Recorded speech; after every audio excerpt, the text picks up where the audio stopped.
안녕하세요. 반갑습니다. 오늘 영상에서 살펴볼 내용은 계량적 투자에 대해서입니다. 계량적 투자는 무엇이며 어떤 장점이 있고 또 어떤 투자법들이 있는지 살펴보겠습니다.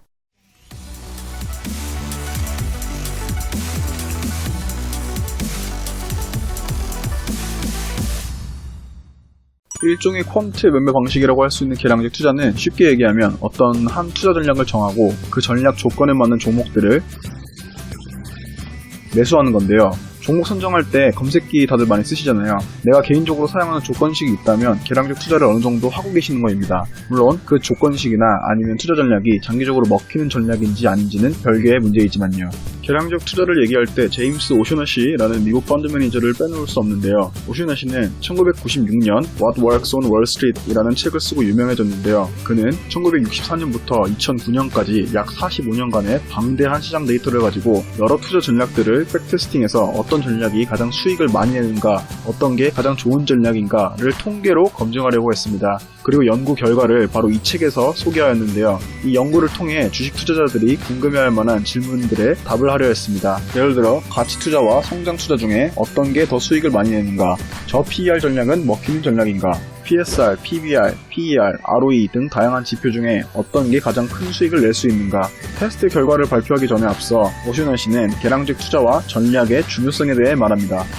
이 표를 보시면 15년 동안 시장 수익률을 이기지 못한 미국 펀드들은 90%가 넘습니다. 개미들 뿐만 아니라 전문가들도 주식시장에서 돈을 벌기 굉장히 어렵다는 거죠. 대박인 건 이 통계 자료는 오릭 나서 아예 없어진 펀드들은 포함 안 하고 있어서 실제로는 수치가 더 심각할 수 있습니다. 무엇이 문제일까요? 왜 주식시장에서 돈을 벌기가 어려울까요? 기회를 찾는 것과 기회를 통해 돈을 버는 것은 다르다라고 합니다. 기회를 통해 돈을 벌려면 어떤 상황이 오더라도, 예를 들어 내가 지금 돈을 잃고 있더라도 꾸준히 묵묵히 전략을 시행하는 능력이 필요하다라고 저자는 말합니다. 공부를 잘하려면 하기 싫더라도 온갖 유혹과 방해를 이기고 묵묵히 책상 앞에 오랫동안 앉아 있어야 합니다. 워렌 버핏도 얘기했었죠. 투자는 IQ 높은 사람이 이기는 게임이 아니다. 하지만 우리는 굉장히 감정적인 동물이라서 막상 실전에서는 그렇게 하기가 쉽지 않습니다. 시장의 단기적 주가 변동성에 굉장히 민감하고 감정적으로 반응합니다. 2008년, 2011년, 그리고 최근에 있었던 하락장, 현재 변동성이 높은 장에서 계속 돈을 잃고만 있으면 멘탈을 잘 잡고 침착하게 있을 수 있는 사람이 얼마나 있을까요? 많지는 않을 겁니다. 그렇다라는 건 우리가 우리의 문제라는 결론을 내릴 수 있습니다. 사람은 합리적이고 이성적인 동물이지만 생각해보면 항상 그런 것 같지는 않습니다. 특히 우리가 힘들게 번 돈이 개입이 되면 더더욱 비이성적이고 비합리적으로 변하는 것 같습니다. 우리의 사고방식이 투자할 때 미치는 영향을 공부하는 분야를 행동경제학이라고 하는데, 이 행동경제학에서 많은 이론들은 주식 투자로 돈을 버는 것이 왜 어려운지 증명해줍니다. 대표적인 예로 우리는 손실 회피 편향이 있습니다. 우리는 수익의 기쁨보다 손실의 고통이 훨씬 더 크게 다가온다고 합니다. 예를 들어 50%의 확률로 공짜로 100만원 받을래? 아니면 내 돈 100만원 뺏길래? 라고 했을 때 어떤 걸 택하시겠습니까? 내 돈 100만원 그냥 잃을 수도 있는데 100만원 그냥 안 받고 말죠. 그런데 아이러니한 것은 손실이 나면 이걸 회피하려고 손실에 대해 굉장히 관대해진다는 것입니다. 예를 들어 손절해야 되는 걸 알면서도 조금만 버티면 올라갈 것이다 라는 기대감으로 존버해보신 경험 누구나 있을 겁니다. 반대로 수익은 최대한 빨리 확전시키고 싶어서 짧게 가져가는 경향이 있습니다. 지금 딱 수익이 났는데 이거 없어지면 어떡해 라는 조바심으로 바로 수익 청산하죠. 그런데 주식 투자로 성공하려면 논리적으로 생각해도 당연히 수익은 최대한 길게, 손실은 짧게 가져가야 되는데 우리의 본성이 그걸 방해하도록 설계되어 있다는 소리입니다. 이뿐만 아닙니다. 이 분야의 전문가이면서 노벨상을 탄 카네만 교수의 연구 결과 중 이런 말도 있습니다. 우리는 대부분 지나치게 자신감이 너무 넘치고 너무 낙관적이다. 대한민국 어느 남자에게 운전 잘하냐고 물어본다면 하나같이 다 잘한다고 말할 겁니다. 이런 성향은 고스란히 주식 투자에까지 가져오게 됩니다. 당연히 뛰어드는 사람 전부 다 대박칠 거라고 생각하고 자신 있으니까 사업이든지 주식이든지 시작하는 거죠.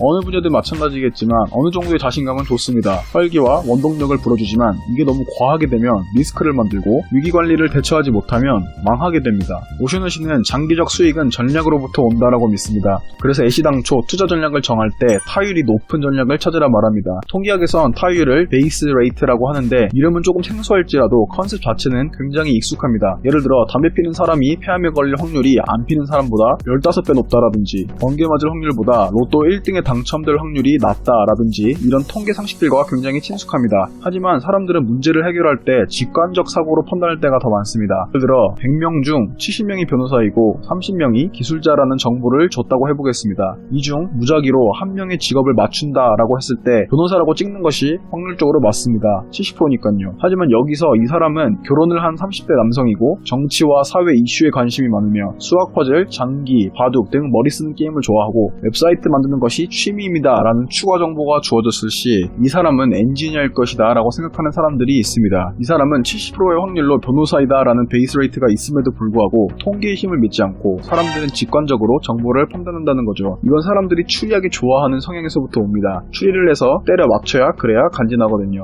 그래서 스토리를 참 중요시 여깁니다. 예를 들어 어떤 기업이 신상품을 개발하는데 이 상품이 이래저래 해서 대박칠 거라고 등등 이런 스토리가 있어야 추리 또는 추측을 할 수 있거든요. 우리는 막 이렇게 폼이 나서 내가 멋지게 보이는 걸 좋아하기 때문에 쉬운 것도 쓸데없이 복잡하게 만들려고 합니다. 어쨌든 중요한 포인트는 우리의 사고방식은 비합리적이고 감정적일 때가 많아서 주식 투자할 때 안 좋게 작용한다. 그리고 이 문제를 단순히 알고 있다는 것만으로는 극복하기가 어렵다. 다이어트, 안 먹고 운동하면 되는데 왜 많이들 실패하죠? 다 마인드, 멘탈에 문제가 있는 거잖아요. 이런 심리적 약점을 완전히 제거하기는 사람이라 어렵지만 주식 투자로 돈을 꾸준히 벌려면 그러니까 하루 이틀 운 좋아서 버는 게 아니라 장기적으로 꾸준히 수익을 만들기 위해선 먼저 첫째, 타율 좋고 통계적으로 검증된 투자 전략을 정하고 둘째, 내가 따르기 쉽게 투자 프로세스와 투자 법칙을 간단하게 정하고 셋째, 돈을 계속 잃는 시기가 찾아와도 통계의 힘을 믿으며 감정을 배제하면서 최대한 기계적으로 투자한다. 이것이 주식시장에서 장기적으로 수익을 창출하는 방법이라고 오셔나 씨는 말합니다. 카지노에 가면 손님들이 100% 확률로 돈을 잃지 않습니다. 게임하다가 보면 카지노도 돈을 잃고 손님도 잃고 왔다리 갔다리 하죠. 대신 오래 게임하면 오래 할수록 카지노가 가지고 있는 어드밴티지, 바로 몇 프로 안 되는 하우스 어드밴티지, 하우스 엣지로 인해 손님들은 거의 무조건 돈을 잃습니다. 근데 보통 하우스 엣지는 게임마다 다르긴 하지만 0%에서 5% 정도밖에 되지 않는다고 합니다. 그런데도 불구하고 장기적으로 이게 쌓이고 쌓여서 수익을 얻기에 충분하게 되는 거죠. 카지노가 돈을 버는 비법은 이것입니다. 통계의 힘을 이용하는 것이죠. 동전의 앞면이 나올 확률은 모두가 알듯이 50%입니다. 하지만 이건 확률일 뿐이고 현실에선 계속 던지다 보면 한쪽 면이 계속 나오는 일도 있습니다. 마찬가지로 카지노에서도 사람들이 돈을 많이 따서 카지노가 돈을 많이 잃을 수도 있습니다.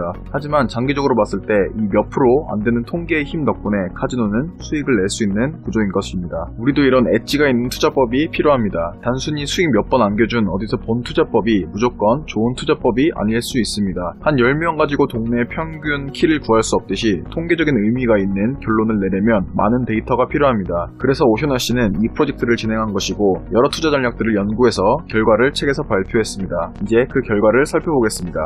오셔나 씨는 1964년부터 2009년까지 약 45년간의 데이터를 가지고 테스트를 했고요. 먼저 전 종목을 PER 값에 따라 10등분해서 10개의 포트폴리오를 만들었습니다. 1년마다 리밸런싱 하는 방법을 사용했고 계절 효과를 피하기 위해 각 포트폴리오마다 1월에 매수하는 포트폴리오, 2월에 매수하는 포트폴리오 이런 식으로 12월까지 총 12개의 포트폴리오를 더 뽑고 12개의 연 평균 수익을 차례대로 계산하는 방식으로 실험을 했습니다. 다음은 PER 전략의 결과인데요. 보시면 PER 하위 10% 종목들을 매수하는 것이 제일 수익을 많이 가져다주는 것으로 결과가 나왔습니다. 그리고 수익들을 보면 PER이 낮으면 낮을수록 순차적으로 높아지는 게 보이시죠? 뿐만 아니라 수익의 변동성 또는 리스크를 수익의 표준 편차를 계산해서 나타내는데 표준 편차를 보면 PER이 높을수록 표준 편차도 증가하는 게 보입니다. PER이 높을수록 수익은 낮아지는데 변동성은 커진다라는 뜻으로 PER이 높은 종목을 매수하는 전략은 좀 더 위험하다. 저 PER 전략은 먹히는 전략이다. 이런 결론을 지을 수 있습니다. 동일한 방법으로 EV/EBITDA, PCR, PSR 실험했는데 모두 다 비슷한 결과가 나왔습니다. 저평가 종목들을 매수하는 것이 더 수익을 많이 내는 결과라고 나왔습니다. 이후에는 여러 전략들과 시장 수익률을 비교해 보겠습니다. 45년간 시장 수익률은 연평균 11.2%였는데 저 PER 전략 중 최고 수익률은 16.3%, EV/EBITDA의 최고 수익률은 16.6%, PCR은 16.3%, PSR은 14.5%, PBR은 13.8%로 저평가 종목을 사는 것만으로 장기적으로 시장 수익률을 이길 수 있다라고 검증되었고 그러므로 가치 전략은 먹히는 전략이다 라는 것을 오셔나 씨의 연구 결과가 말해주었습니다. 가치 전략 중 최고의 수익률을 기록한 지표는 EV/EBITDA였으며 오셔나 씨는 가치 지표 말고 다양한 지표들도 실험해서 시장 수익률과 비교했습니다. 배당 수익률이 높은 종목들을 매수하는 전략의 최고 수익률은 11.8%였고 순이익 마진이 높은 종목들을 매수하는 전략의 최고 수익률은 10.3%였습니다. 그래서 단순히 배당 수익률이나 순이익 마진이 높다고 해서 매수하는 것은 장기적으로 큰 수익을 가져다 주지 않는다라는 결과가 나왔고 높은 ROE 종목들을 매수하는 전략의 최고 수익률은 12 22.3%로 시장 수익률을 간신히 넘기긴 했으나 이 역시도 단독으로 사용하기엔 부족함이 있다라는 결과가 나왔습니다. 이외에 오셔너시는 주가 모멘텀 전략을 테스트해봤는데요. 모멘텀 전략은 주가가 상승하는 종목이 더 올라간다에 베팅하는 전략인데요. 6개월간 주가 상승률이 가장 높은 종목들을 매수했을 때 연평균 14.1%의 수익을 기록했지만 시장 포트폴리오의 표준 편차가 19%인데 모멘텀 전략의 표준 편차는 14.5%인 것을 감안하면 수익이 좀 더 나는 대신 변동성이 조금 더 높은 걸로 나왔습니다. 1년 EPS 성장률이 높은 종목을 매수하는 전략은 시장 수익과 비슷하게 11.9%를 기록했는데요. 대신 중간중간 시장이 호황일 경우 연수익 30%가 넘어가는 일도 있었다고 합니다. 문제는 장기적으로 일관성이 부족하다는 것입니다. 보통 이익 성장률이 높고 마진율도 높은 기업들은 시장으로부터 관심을 많이 받습니다. 기대치가 높기 때문에 사람들이 프리미엄을 지불하고서도 주식을 매수합니다.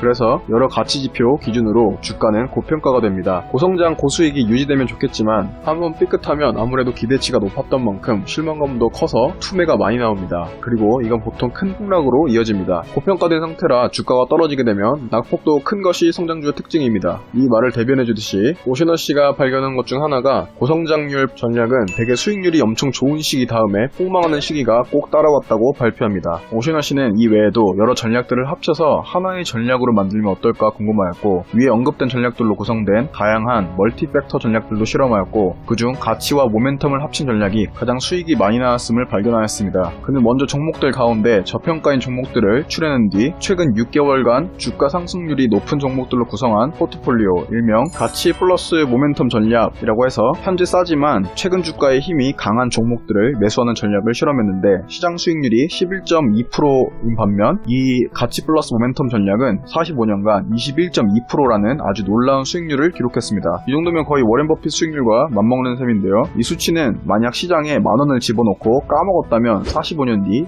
이 만원이 132만원이 되는 셈이고 가치 플러스 모멘텀 포트폴리오에 만원을 집어넣었다면 45년 뒤 6,900만원이 되는 아주 놀라운 수익률입니다. 불과 수익률 연 10%밖에 차이 안 나는데 복리의 힘이 참 대단하다는 걸 느낄 수 있습니다. 비슷하게 계량적 연구와 분석을 하고 결과를 책으로 발표한 웨슬리 그레이와 토비아스 칼리슬이라는 사람이 있습니다. 두 명 다 운영하는 펀드가 있으면서 이쪽 계량적 투자 분야에선 유명한 사람들인데요. 이분들의 결과 역시 가치 투자는 먹힌다 였으면서 다양한 전략들로 합쳐진 멀티팩터 전략이 아주 훌륭한 수익을 낼 수 있다 였습니다. 이분들은 마법공식에 대한 오마주로 마법공식 업그레이드 버전을 발표했습니다. 마법공식은 각 종목의 이익 수익률과 자본 수익률의 순위를 합산해서 계산하는데요. 한마디로 밸류에이션과 수익성에 각각 점수를 줘서 최종 순위가 높은 순서대로 매수하는 방법입니다. 하지만 그레이와 칼리슬은 마법공식에 한 가지 결함이 있다면 종목이 고평가여도 수익성이 엄청 높으면 최종 순위가 그래도 높을 수 있다는 것이었는데요. 즉 높은 수익성을 프리미엄을 주고 매수하게 될 수도 있다는 것입니다. 하지만 이것은 가치 투자에 어긋나게 되는 행동으로서 이것이 오히려 마법공식의 수익을 많이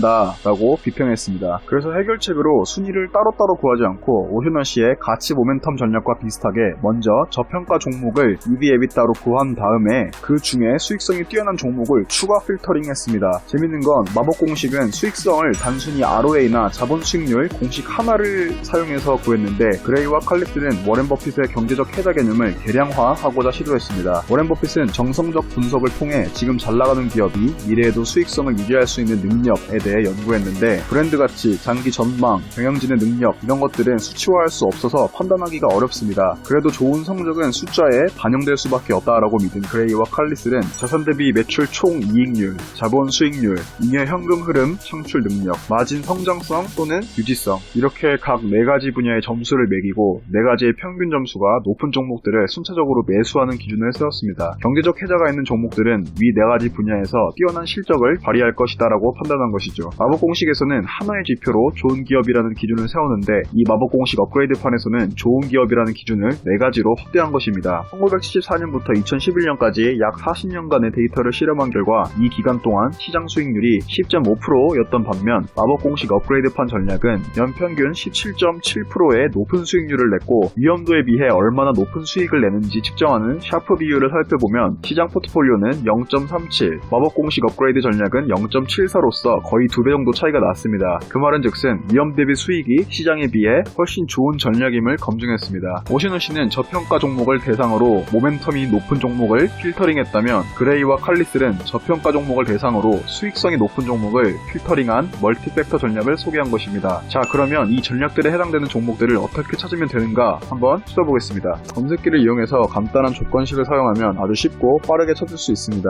그레이 칼리슬표 마법 공식 업그레이드 전략에서 저평가 종목을 구할 때 에비타 대신 에빗을 사용한 포트폴리오의 수익이 가장 높은 걸로 나와서 책에서는 에빗을 사용하긴 했는데 에비타하고 에빗 둘 다 수익이 다 잘 나왔고 오셔너씨가 실험한 싱글팩터 가치 전략 중에 EV 에비타가 수익이 가장 제일 컸기 때문에 EV 에비타를 가지고 종목들을 찾아보겠습니다. 참고로 오셔너씨의 가치 모멘텀 전략에서는 사실 그는 EV 에비타를 사용하지 않았고 저평가 종목을 필터링할 때 여러 가치 지표들을 또 한 번 합쳐서 혼합 가치 지표를 만들어서 사용했습니다. 맨 먼저 0150을 쳐서 검색기를 연 다음에 재무 분석을 누르고 주가 지표에서 EV 에비타를 눌러줍니다. 오셔너씨의 실험에서는 EV 에비타 하위 10% 포트폴리오가 수익을 제일 많이 냈는데요. 기회의 폭을 좀 넓히기 위해 하위 20%로 검색해보겠습니다. 어떤 특정 룰을 무조건 사용하는 것이 중요한 것이 아니고 싸게 사는 것 개념 자체가 중요한 것이라서 유동적으로 10% 대신 20%를 택하였습니다. 물론 하위 20%도 수익이 잘 나왔습니다. 상장 기업이 2,000개 정도 있으니까 20% 하위 400개로 바꿔준 다음에 추가를 눌러주시고요. 자, 여기서 오셔너씨는 6개월 동안 주가 상승률이 제일 높은 종목들을 추려냈고 그레이와 칼리슬은 수익성이 높은 종목들을 추려냈습니다. 제가 한번 둘 다 적용시켜서 찾아보겠습니다. 현재 주가 모멘텀이 있다라는 기준을 6개월 주가 상승률 대신 이동평균선 대비 정배열 중인 종목들로 대체하여 사용해보겠습니다. 여기서도 마찬가지로 주가 상승률을 사용해도 좋지만 전 현재 주가가 상승 추세 중이다 라는 걸 이평선들이 정배열되어 있는 것으로 기준 삼는 걸 선호하기 때문에 대체하였습니다. 주가 상승을 대체할 수 있는 비슷한 기준을 세울 수 있으면 어떤 걸 이용하셔도 무방하다고 생각합니다. 기술적 분석에서 주가 이동 평균 비교를 눌러주신 다음 주기를 주로 바꿔주시고 12평선이 32평선 위에 있는 종목들을 찾아보겠습니다. 그 다음 재무 분석으로 가서 수익성 분석에서 ROE를 눌러주신 다음 최근 3년 평균을 눌러주신 후 상위 1000개로 바꾼 다음에 추가해주겠습니다. 상장 기업 수가 2000개 정도니까 상위 1000개로 하면 최근 3년 평균 ROE가 평균 이상인 기업들을 솎아주게 됩니다. 물론 선호도에 따라 이걸 바꿔주셔도 되는데요. 지금 검색해보면 56개의 종목이 나오는데 나는 ROE가 좀 더 높은 종목들을 찾고 싶다. 예를 들어 상위 20%를 원한다. 그러면 상위 400개로 바꿔줄 수 있습니다. 검색해보니까 25개 정도의 종목들이 모든 조건을 만족시키네요. 여기 나오는 이 종목들은 그럼 현재 주식시장에서 제공해주는 투자 기회 중 EV 에비타 기준 저렴한 동시에 최근 주가 상승의 힘이 존재하면서 평균 이상의 수익성을 보여주는 종목들입니다. 보시면 SK하이닉스, 삼성전자 같은 대기업들도 보이네요. 참고하셔야 할 건 절대로 이 종목들을 매수한다고 수익이 나는 보장은 없습니다. 공부 차원에서 책에서 소개하는 투자법에 해당되는 종목들을 어떻게 찾을 수 있는지 알아보는 거니까 꼭 유의해 주시길 바랍니다. 이런 식으로 종목 스크리닝을 완료했으면 이제 여기서 기술적 분석이나 기업 분석을 추가로 해서 자기만의 스타일로 투자할 종목들을 하나하나 뽑으실 수 있습니다. 아니면 난 좀 귀찮다 이러면 저자들이 했던 방식으로 같은 액수만큼 돈 되는 데까지 차례대로 기계적으로 매수하는 방법을 사용하셔도 됩니다. 오늘은 이렇게 계량적 투자에 대해서 알아봤는데요. 돈이 개입되어 있기 때문에 주식 투자를 할 때 우리의 사고는 크게 합리적이거나 이성적이지 않습니다. 그래서 기계적인 투자를 함으로써 심리적 약점을 제거할 수 있다는 것이 계량적 투자의 가장 큰 장점이다라고 투자들은 말합니다. 장기적으로 성공적인 투자를 하기 위해 다양한 투자법들을 통계적으로 연구한 결과 가치 투자는 먹힌다는 결론이 나왔고 수익을 최대로 뽑기 위해 다른 투자 전략들과 합침으로써 시너지를 만들어 더 좋은 전략으로 재탄생할 수도 있음을 발견했습니다. 그리고 책 2권에서 소개하는 각자 베스트 투자법에 대해 알아봤고 또 이 두 투자법을 합친 전략에 해당되는 종목들을 실전에서 어떻게 찾을 수 있는지까지 살펴봤습니다. 지난 50년 동안 투자법이 잘 먹혔다고 앞으로도 잘 먹힐 거라는 보장은 없습니다. 미래는 불확실합니다. 그래도 우리가 할 수 있는 최선은 확률적으로 접근하는 것입니다. 그래서 저자도 거듭 통계적으로 검증이 된 전략을 사용해야 한다고 말합니다. 어떤 학생이 서울대를 가겠는가 맞춰야 한다면 그래도 지금까지 공부를 잘해온 학생한테 베팅하는 게 그럴싸하겠죠. 주식시장은 항상 끊임없이 상승해왔습니다. 중간중간 많은 위기가 있었지만 결국엔 항상 극복하고 이겨냈습니다. 단기적 변동의 중간에 포기를 해버리면 장기적 과실을 맛볼 수 없다라고 역사가 증명해줍니다. 그렇기 때문에 전략을 선택한 다음에는 어떠한 상황 속에서도 내가 손실을 보는 시기가 찾아오더라도 전략을 믿고 참을성 있게 잘 따르는 것이 성공 투자의 핵심이라고 저자들은 강조했습니다. 이번 영상을 통해 주식 공부와 자기만의 투자 스타일을 완성하는 데 조금이나마 도움이 되기를 바라면서 이상 영상을 마치겠습니다. 감사합니다.